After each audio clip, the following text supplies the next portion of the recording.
we have a good laugh at you. So, don't know who you are.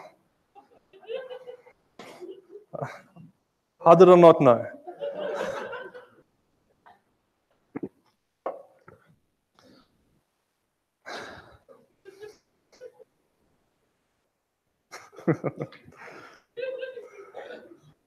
I think we need to just pray for him. He's feeling a little bit guilty and a little bit.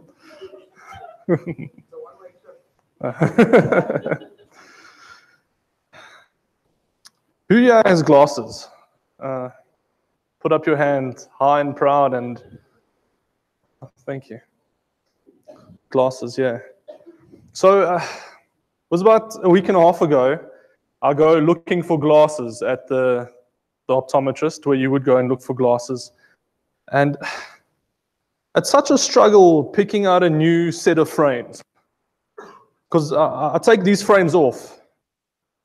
Do you guys think I look funny? And I told JD I'd quote him, and he said, "Dill, you look so funny without your glasses, but you're still handsome." So JD, you've been quoted. But so often I would take my glasses off, put on a new set of frames, and then my mom and my fiance would stand there and say, "Nah, they're not so good." Then I'll take them off, put on another set of frames, and I'm like, "These are the ones. I've got a feeling these are the ones." And they'd be like, "Those are terrible." Then I put on another set of frames, and they're like, "Those are the ones." I'm like, "No, they can't be the ones. They really are not. They don't look nice on the shelf. How are they going to look nice on my face?" And they took a photo for me, and I'm like, no, still not so nice. And I just wish that I could just have the frames with my prescription lenses so that I can actually see the frames on me. Because it's a bit difficult. I mean, it's a step of faith when you're buying a set of glasses, because you buy them and you take the frames, you spend a lot of money with them. They put the lenses in and you go home and they didn't look like this when I first looked at them. Am I right? Am I wrong? I'm so glad that there are blind people here tonight. I'm blind with you guys, so at least have someone to speak to. For the rest of you guys, be grateful that you can see. Where I'm trying to get at is, and when I was doing this, God really just spoke to me. And firstly, I was really thankful and grateful that I could see. That was the first thing, albeit I have to wear glasses. But so often you live life, although you have glasses, so often you walk around without your glasses. And I'm not speaking about physically being blind. I'm speaking about spiritually being blind. How much of life do you miss when you walk around without your glasses? I can see you guys are there. I don't know who everybody is. And even with the frames, I mean, so often, and the other set of frames just represent you putting on someone else's glasses without your prescription lenses. And so often we lose focus. And if your eyes are not set on Christ, you're out of focus. Even if you think you got frames on, if it's not the correct prescription, if it's not Christ, the prescription, you are still blind. You are blind. And so this evening, I'm going to speak about a blind man, and his name's Bartimaeus. I'm not sure if any of you have heard the story of the blind beggar called Bartimaeus. And God really just called me to speak on this passage simply because of the blindness that I had in the optometrist, because that is our spiritual lives. If we are not focused on Christ, and this spiritual lives affect our physical lives. If we're not focused on Christ, we're out of focus. Life seems to be a little bit darker than what it should be.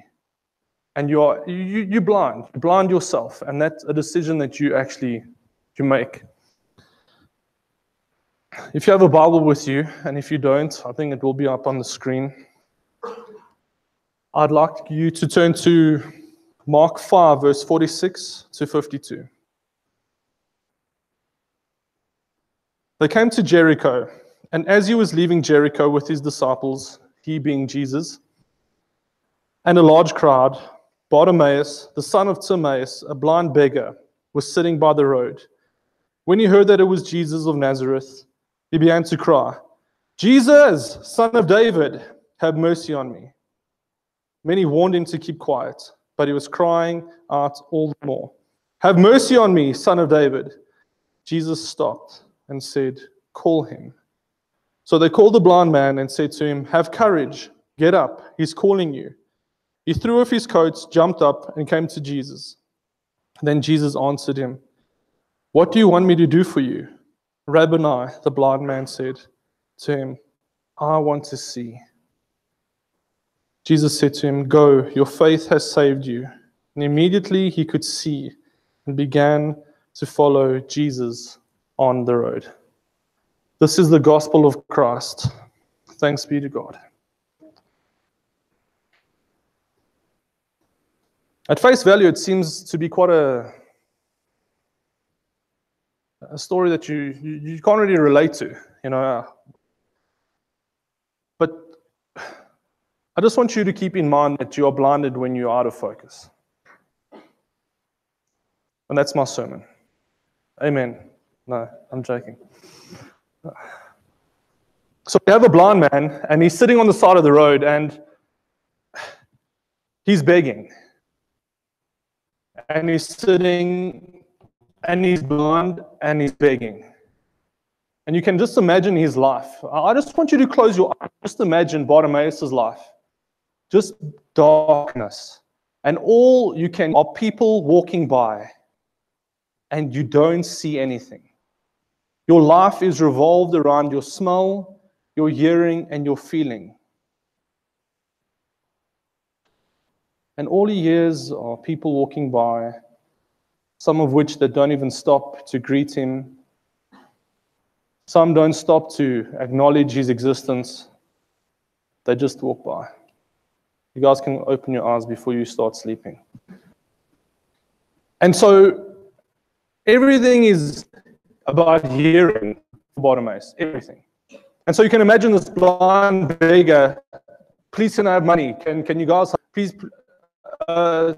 sorry, can you please help me?" Bartimaeus hears is a crowd. And he hears the crowd, and somehow he knows that Jesus is coming to him. Obviously, Bartimaeus had known about Jesus before, because no one just knows about Jesus unless they've been told about Jesus. No one will know about you if no one told you about you. And that's the first point I'd like to make is, church, are we being noisy? For a blind world that we live in,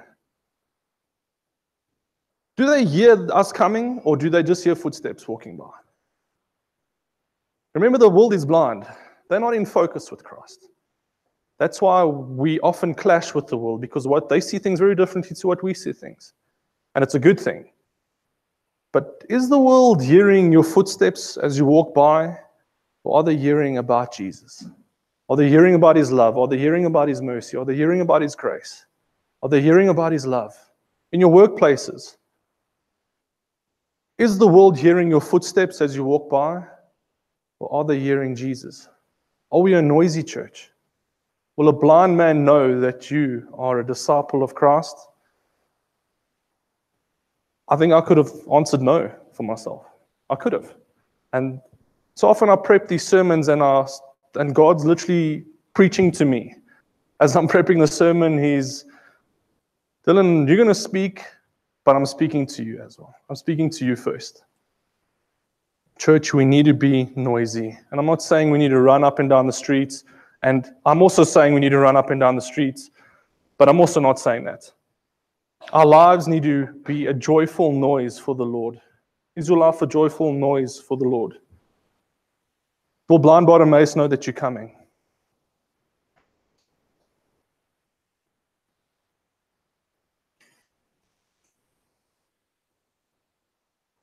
And although we look at Bartimaeus, I think we can relate to Bartimaeus. We've been stuck in life. where life has just thrown us a curveball and the lights just go off. Someone in your family's going through divorce, someone's sick, something happens, and the lights just switch off. And we feel as if we are blind Bartimaeus sitting on the side of the road with people just passing you by. No one stopping and asking, how are you? Can I be of any assistance to you? Church, how's your soul this evening? How is your soul? Have you ever asked somebody, how's your soul? Not how are you, and then leave. And well, you don't actually care about how they actually are. How's your soul this evening? Honestly.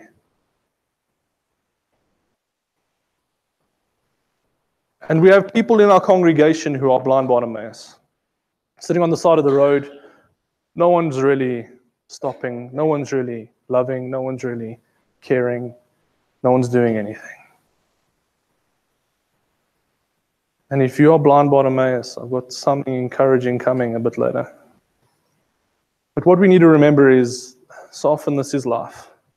And that is why we need to refocus. Because the highway then, and this is where Bartimaeus was begging, was on the highway. And the highway wasn't like we know it, like the N17 or the N3, because nothing happens there but traffic. So it's fairly bumper to bumper. But there were camels, there were people, there was toilet stuff all over the floor because of the camels so his smell, everything was just, it wasn't a nice place to be. Maybe that's where you are this evening. Not such a nice place to be. And your lights are switched off. And it's dark, and it's lonely. And it feels like you're helpless and hopeless.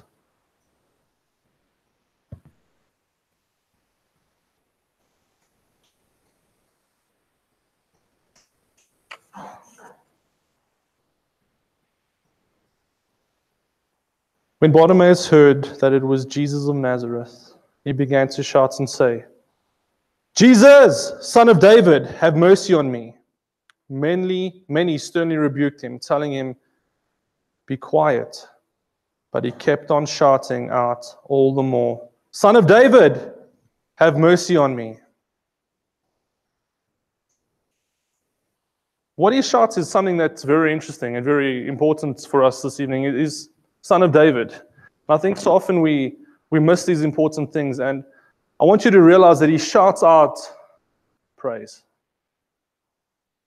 Before he says anything else, he says, Son of David actually translates to Messiah. Lord of Lords, King of Kings, the great I am, God. Have mercy on me. Bartimaeus makes Jesus bigger than what his situation is. And Bartimaeus first praises before he asks for anything else.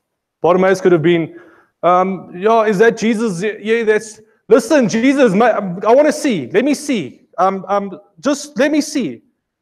And so often that's how we pray.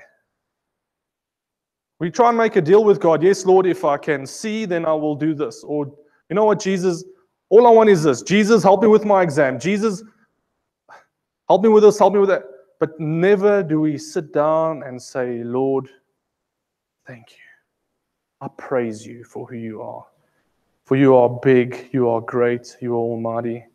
And so often we all say the Lord's Prayer, Our Father who art in heaven, give us this day our daily, but where's the hallowed be your name? Where's the hallowed be your name?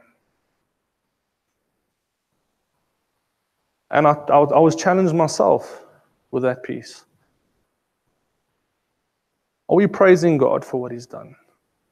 Or are we just requesting God? Or we're just requesting from God? And I'm not saying that you can't say, Lord, please help me. Lord, please, I need. I'm not saying that. He is a God who bends down and hears your prayers. And that's so exciting. When last have you just sat down and praised? And said, Lord, thank you. You are big, you are mighty, you are strong, you are God. You know what, Lord, you are God in my situation. Yes, I'm in a dump. Yes, I'm in this place of darkness, of the uncertain. It stinks and it sucks, but you're still God. You are still God. Today you're God, tomorrow you're God, yesterday you're God, and today I find myself in this mess, but I'm still calling you God. And what I found very interesting is how the crowd can see. And yet they see Jesus. They know that he's Jesus. The Messiah, they know that he's Jesus. And yet they try and they're still a blind man. A man who can't even see that it's Jesus. I asked myself, if Jesus walked by me, would I even know it was him? Is it possible to be blind and still not see? Oh. Sorry, that was wrong. Is it possible? Is it possible to be able to see but be blind? It is. It really is. And that's how we so often live our lives. We can see, but this is how we see. This is how much we see. Blind Bartimaeus, a blind beggar, knows it's Jesus coming. And those who can see Jesus tell him, listen, shut up. Just keep quiet. Just shh, shh, shh. Keep quiet. And you know what Bartimaeus says? I'm not going to keep quiet. Because Bartimaeus was not focused on his position, but he was focused on the position of Christ. His focus was aligned where it should be. And so often we allow our situation to be focused on where we are at and not on Christ. And that shuts you up. How often have you prayed and God doesn't answer your first time? I can say so. I think we can all say so. Do you shut up or do you just, that's it. God's not for me, he's against me, he doesn't want to, that's me, I'm done. Sometimes we get put in a place like that and we are crowded.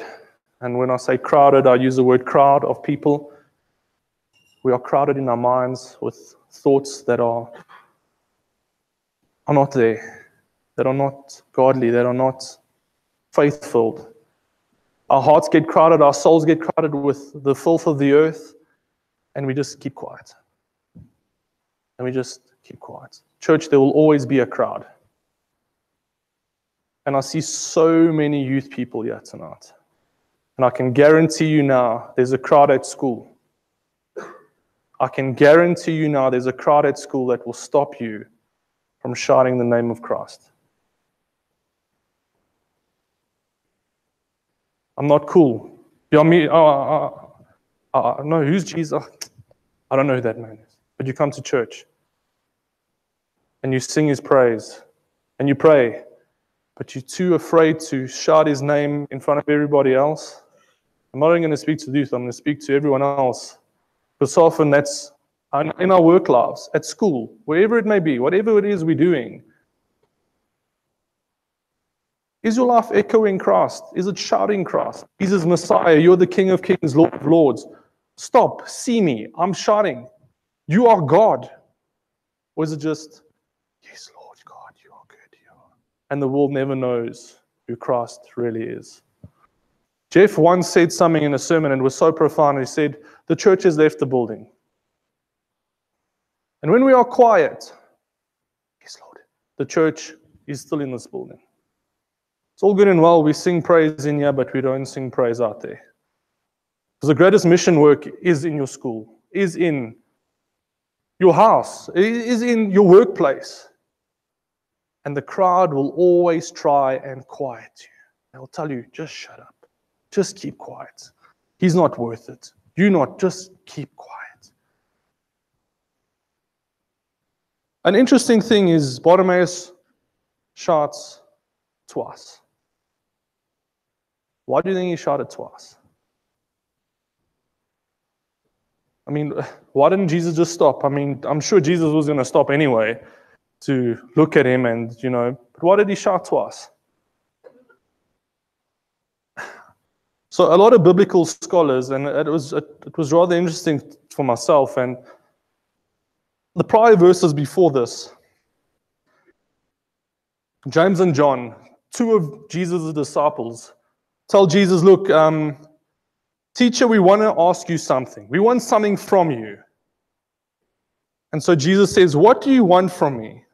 And I'm reading from Mark 10, verse 33. And so they answered and they said, look, Jesus was about 10 days away from the crucifixion.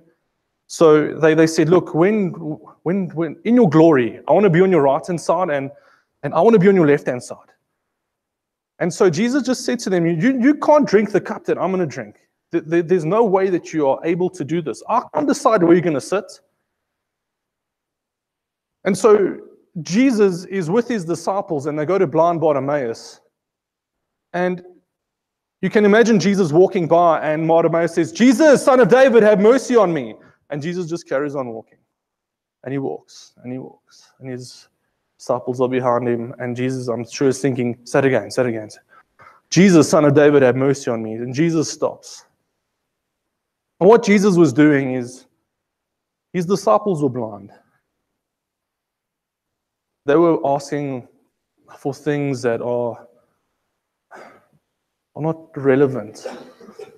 They were seeking power. They were seeking pride. I want to be right next to you. Yes, I'm sure we all want to be there. They were not seeking the kingdom. They were seeking their own will. Screw the rest of the disciples. I'll be on your right side. John will be on your left. James on the... That's all we want. What Jesus was doing with blind Bartimaeus is telling his disciples, you guys are blind. You are like Bartimaeus. But not just blind like this. Your souls are blind. You are begging for things they're not important. Where is your heart at? Where is your soul at? Why are you begging for things like this? And Jesus continues to say, and he says, for if you want to be first, you need to be last. And if you want to be a leader, you need to be a servant. For I, Jesus, I have come to this world as a servant. I'm here to serve. I'm not here to seek power. I'm not here to seek pride. I am here to serve. And so, in between that gap where Bartimaeus shouts twice, Jesus is doing a work within the hearts of his disciples and telling them, you guys need to open up your spiritual eyes. You guys are blind. You've seen me perform miracles. You've seen me heal the dead. You've seen me do so many things, and yet you are still spiritually blind. What else does God have to do in your life for you to be able to see him? Hasn't he done enough? So often we sit and we're like, oh, God didn't do anything today. Oh, well, he doesn't love me. Or, oh, look at what God's doing in his life. He sure isn't doing that in my life. He doesn't love me. And we again get sold by the crowd. The crowd then speaks again. And I just want you to remember one thing, is so often God uses your disability, and I put that in the situation that you're in, not just to glorify himself through you, but to glorify himself through you, but as well as through other people. And that's why we have testimonies. That is why we share testimonies. Blind Bartimaeus can go and scream and say, look, Jesus has healed me. But his disciples can also say, look, we got a hiding from Jesus. He taught us something that, we were wrong. We were looking for things that were not what we were supposed to be looking for. 2 miracles in one day. 2 miracles, one thing. One little episode.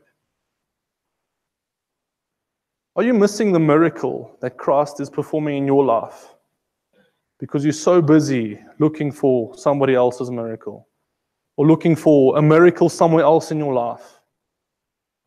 Are you missing that miracle? I think so often we miss miracles. We miss it. We miss it. Tuesday morning, I left home 5 minutes late. And I drive on the N17, and there's this massive accident. Everyone seemed to have been okay. And I just thought, what if I'd left on time? That accident had just happened. What would have happened? Who knows what would have happened? You never know what's going to happen. And that's a miracle. That little bit of time that you are late or whatever it may be is a miracle. Start seeing it as a miracle. Start noticing Christ. He's walking right in front of you. In your life, He's walking. Are you the crowd or are you Bartimaeus?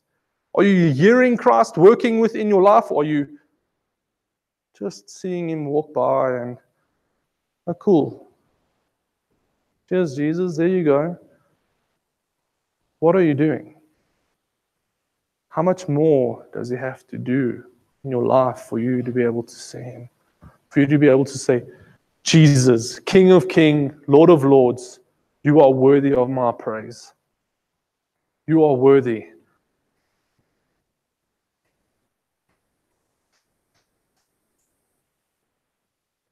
So Jesus stopped and said, call him. So they called the blind man, telling him, take courage, get up. He's calling for you. Throwing his cloak aside, he jumped up and came to Jesus. Jesus stopped. How awesome is that? He stopped. Could have just walked by and thought, you know what? I can heal him when I'm in heaven. I can heal him whenever, you know. I'm being crucified in 10 days' time. When I'm there, I'll heal him. Prayer will come. Why does he stop? Why does he call a blind man to him? I mean, it's funny that he calls a guy who can't see to him. Isn't it funny? That he doesn't go and say, well, can I help you? You know, he calls the blind man to him. You know why he calls this blind man to him? Firstly, the blind man needed faith. And secondly, Jesus wanted an encounter. He wanted an encounter with Bartimaeus. And he wants an encounter with you. A personal encounter with you. In your quiet time, wherever it may be, at home, in your car, He wants a personal encounter with you. And so often we see what God does with these encounters. We can go through various types of scripture, various miracles where Jesus heals blind people with an encounter, where people see Jesus and it's an encounter, and every time Jesus is there and there's an encounter, something incredible happens. And He's calling for an encounter with you.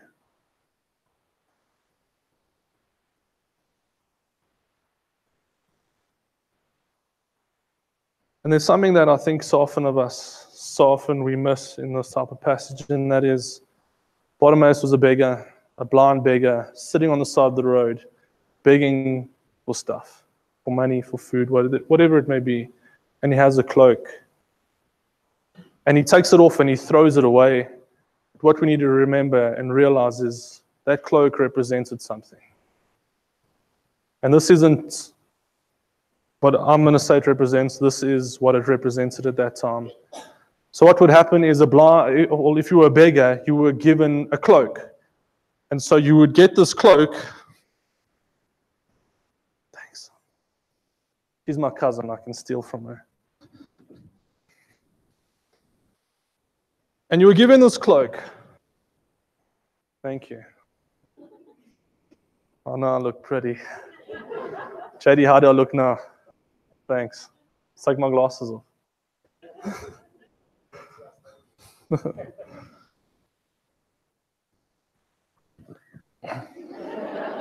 Okay, guys, listen. I told the 6 o'clock. Well, I was at youth on Thursday. JD whistled at me, and I said, I've taken my pants off once. I'm not doing it again. I can't keep on doing this for you guys. Really? Sorry. If you weren't here before, I stripped a few weeks ago in church, but I had other clothes on underneath. So. But this cloak was given to beggars by the government. And this cloak represented and said, you know what, you are certified a beggar. We've looked at you, we've looked at what your income is, income, and we actually see that you're actually a beggar. You're a legitimate beggar. You are low grade. You are pretty much nothing to our society. You don't contribute. So this cloak that he wore was a label. This cloak that he wore owned him. And yes, it's a small, light cloak, but I can just imagine the weight that cloak had on Bartimaeus. Must have weighed him down to know that every morning he got up, he put on this cloak and he said, you know what? This is who I am. This is my norm. I'm just going to go there beg, and I'm just a beggar. No one gives anything about me. That's who I am. That's what the government says I am. So that's who I am. And so often, there might be people in this congregation who are walking around with the cloak, a label that somebody else has labeled you. And you are weighed down by that label. That label just, you can't get up. Take your cloak off. Take it off. Bartimaeus needed to take off his cloak, take off his label, because he knew that with Jesus there is no label. With Jesus there is no label, there is nothing but Jesus. Because he had Jesus' focus directly in front of him. He wore the right glasses with the right prescription. Although he was blind, his soul was not blind. And his eyes could see Jesus. Not physically, spiritually. And he took off that cloak. For some of us tonight, this cloak represents something else. And this cloak is something that blocks our view from Christ. It makes things not, and busyness is one of them. I think busyness is the biggest one. Because about a month ago, I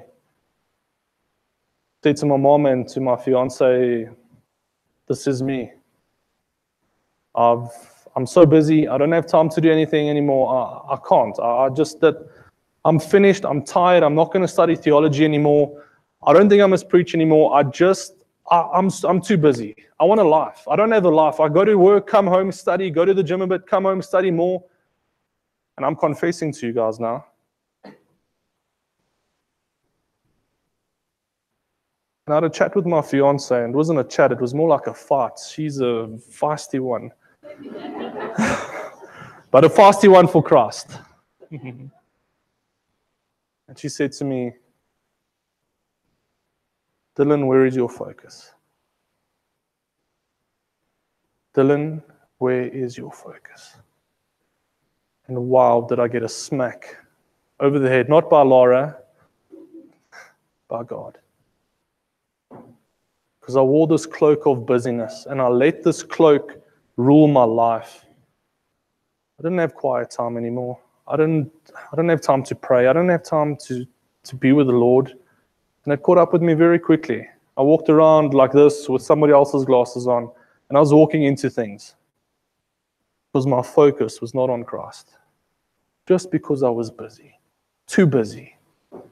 Where's your focus? Are you busy? We're all busy. Life is busy. But remember that cloak of busyness can blind you very quickly. It can weigh you down very quickly. And with that comes doubt. You walk around with doubt. Because you're so busy, you've lost focus of Christ, you start doubting. God can't get me out of the situation. He doesn't actually care. Then you start doubting your ability. You start doubting what God has called you to do and what God has called you to be. Just because you are wearing a cloak. A cloak that you've put on, that labels you, and you've labeled yourself. And for some of us, this cloak is acceptance, complacency. We are so okay with the norm. Bartimaeus was okay with the norm because he did it every single day. He was normal. And we get complacent. Oh, well. Another day, another thing, no, cool, chill, whatever. Haven't prayed, it's fine. When I need God, I'll pray. Oh. We come to church and we complacent here as well. God taught me something. When I was in India, God taught me a lot of things. But He taught me one important thing. And He said, you know what? Just make sure that the Church of South Africa doesn't become complacent. And I might get into trouble for saying that, but I'll stand on toes, that's fine. Are we complacent? We would go to churches and they would preach for 3-4 hours on end, and they'd want more. They just want Jesus. That's all they want. They don't sit here looking at the clock saying, well, this guy's spoken for 5 minutes over his time. I'm going to phone Jeff and I've had enough. 8 o'clock movie. I'm going to miss it because he's speaking too much. Oh, I don't want to go to church tonight. I'm tired. Oh, you know what? It's too far of a drive. One day, Laura and myself met a lady who walked an hour and a half to church and an hour and a half back home, just to be with Jesus. Just to be with Jesus. And that, brothers and sisters, that taught me something very, very important. Do not become complacent. Church is so easy for us. It really is. I mean, you get in your car, you drive here, no one is burning down the church. No one is burning tires for you. Okay, maybe they're burning tires, but you will get to church. And yet we meet people, various people, whose family members were martyred because they follow Christ. Who decided, you know what, I'm not going to follow whatever I'm following Christ. If I die, that's also fine. Do not wear the cloak of complacency. Do not wear the cloak of doubt. Do not wear the cloak of busyness. And maybe you got a different cloak on tonight. I'm not saying that those are the only three. So many of us have so many other things going on in our lives that are literally just weighing us down. And we can't get up because we're not willing to take this cloak off. Bartimaeus had to take this cloak off before he had an encounter with Christ. Take your cloak off. Take it off. You don't need to wear it. Another thing is, don't put a cloak on somebody else. We're all very quickly people who put labels on other people. We put cloaks on other people. At school, at work, oh, that guy, he's stupid. Oh, that guy, he's ugly. Oh, that guy, I don't know what he is. I don't know who he is. And can I tell you something, brothers and sisters? Us as the church should not be putting on cloaks, because you put a cloak on someone on the world and this cloak is going to destroy them. Because they don't have Christ to take this cloak off yet, unless you're making a joyful noise when you're walking by them. Put this cloak on someone in the world and I don't think it's going to end so well. We should be the hope of the world, a light, a beacon. And I'm going to take my cloak off because I feel a bit pretty with it. Thank you, madam.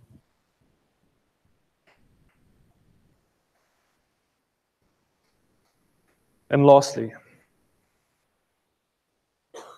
every beggar needs a cup. Every beggar needs a cup.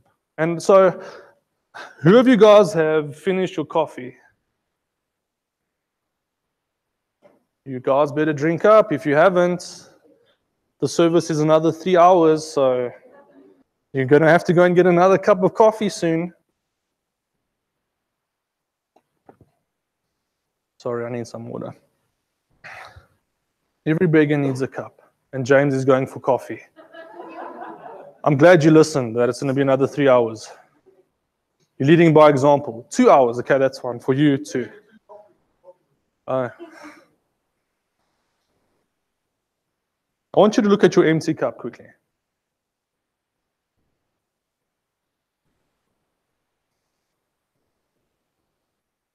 And I just want you to Some of it's quite dirty, coffee, crumbs from the biscuits, whatever it may be.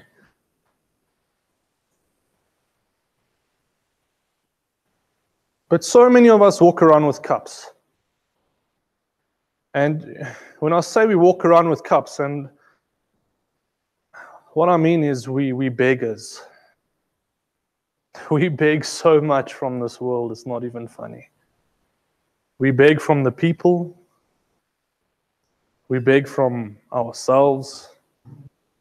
We beg from everybody. We go and we say, spare some change. Did you like my Facebook thing? Did you? Oh, yes, you did. Great. And you? Did you check what I put on Instagram? Do you like it? No. Oh, okay. Well, that's fine. There goes a sip of my cup. And you? Did you like my status on WhatsApp? Well, there goes another one. JD, I know you love me, bro. That's why I've come to you. For my, I'll put it, that's fine. I'll put a little bit. Okay. I'll get love from my fiance. She has to love me. Babes? Always. Oh, thanks, babe. We walk around with this cup. And this cup is everything that we are. For Bartimaeus, this cup was his life. Without this cup, where was he going to put his money? Without this cup, he was just a person who, yes, people will say, yeah, he could have put it in his pocket. But then he couldn't be a beggar. Every beggar has a cup. And I've got no disrespect to any beggars, but they come and they, money, please, money, money, money. You're walking around with a cup in your life now as well, begging for the acceptance from people around you, begging for praise from the people around you. What else are you begging for? You're begging for jobs. There's so many things you can beg for. And slowly but surely, this cup that you have, in life you're walking and this cup that you have literally just gets emptied. But there's no electrical cables around there. You walk and you beg, give me some love, give me some acceptance, give me something. I want anything. I want to be full. I want to feel like I'm filled. I want to feel like I'm important. Fill it up. Come Facebook, fill it up. Come Instagram, fill it up. Come wife, fill it up. Come husband, fill it up. Come boyfriend, come friends, come whatever. Come world, fill it up. Come addiction, fill up my cup. Come pride, fill up my cup. Just fill it up. And slowly but surely your cup just gets emptied. And it gets emptied, and it gets emptied, it's emptied, empty. Church, we are beggars. We are beggars of this world.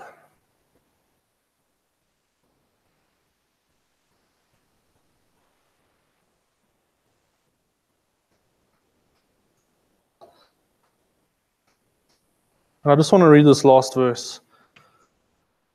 Jesus said, "What do you want me to do for you?" The blind man said to him, "Rabboni, my master, let me regain my sight." And Jesus said to him, "Go, your faith and confidence in my power has made you well." Immediately he regained his sight and began following Jesus on the road. Bartimaeus took this cup of labels, of money, of wealth, of whatever it may be. And he said, you know what, Jesus? He could have said, Jesus, I want this cup to be full. I'm so poor. Give me all the silver, give me all the gold. I just want to be rich. I've heard of people being rich. I've heard of, Jesus, I just want to see. I just want to see you. So he takes this cup that he has, that he used to beg at the mercy of others, and he begs to Christ, and he says, Jesus, fill up my cup. Make me see.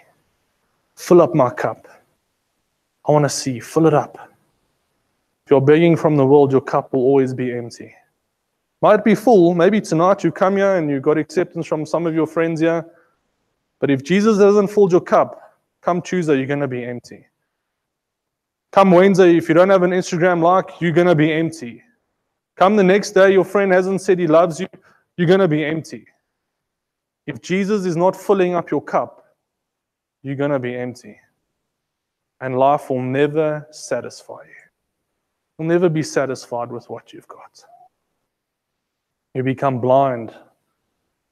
And Jesus walks right by you, and you're begging for the wrong things, and he just walks past. Stop begging for material things. When last have you begged, said to Jesus, you know what, I want to change me inside. You don't have to change my circumstances. You don't have to change my situation. First, just change me inside. Because yes, my situation will change. Yes, my circumstance will change. But I'm actually not going to see you doing that because my heart isn't right to receive a change. Are you sparing some change within your soul tonight? Are you sparing some change within your life, in your minds? What change are you begging for? Physical change or spiritual change? Are you begging for those blinders of your soul just to be taken away? Are you begging for more of this world? So this evening, I encourage you. Take off your cloak. Take it off. Shout beyond the crowd. Shout the praise in your dark season, in your good season, in every season, because he is still God. He's still good. He's still the King of Kings. He's still the Lord of Lords. And he's the King of the situation. Church, I just pray that you would empty the cup that you have of yourself. Come to Jesus and receive living water. Water that you don't thirst for anymore. Your soul doesn't thirst for anything but more of living water. This is a woman at the well, and Jesus says, well, get a bucket. I don't have a bucket, she says to Jesus. What she didn't realize is she was the bucket. Jesus went there to fill her up. You are buckets. You are cups. Get filled with the living water of Jesus. Beg more for Jesus. We pray.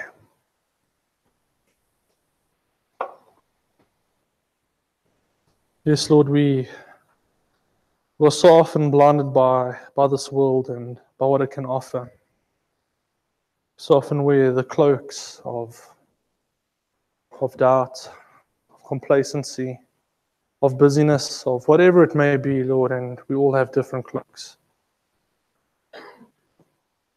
This evening, Lord, we just take them off and we just run toward you. Blind Bartimaeus did is he just got up, he put his cloak and he came to you, and I can just imagine his reaction when he got to see your face, Jesus. The first thing that he saw was your face. And so, Jesus, we just want to see your face.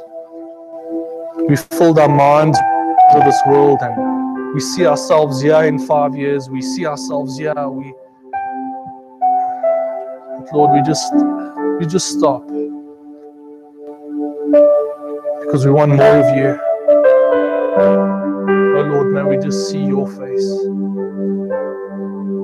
We come before you, Lord, blind beggars. We just pray that you'd open the eyes of our souls. May we see you, Jesus. We come before you and we just pray, Lord, that you'll fill us. Fill us overflowing with your living water. We'll never thirst again.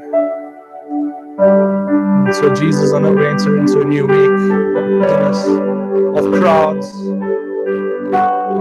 of new challenges, Lord, of places where we might be in Bartimaeus' situation in the dark. But, oh Lord, we are reminded that you stopped. And you stopped for us. And you hear our prayer. So, Lord, we uplift our cry to you, Hear the cry of our hearts, Lord.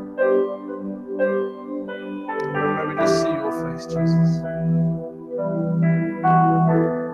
Just thank you, Lord, for who you are and for what you've done.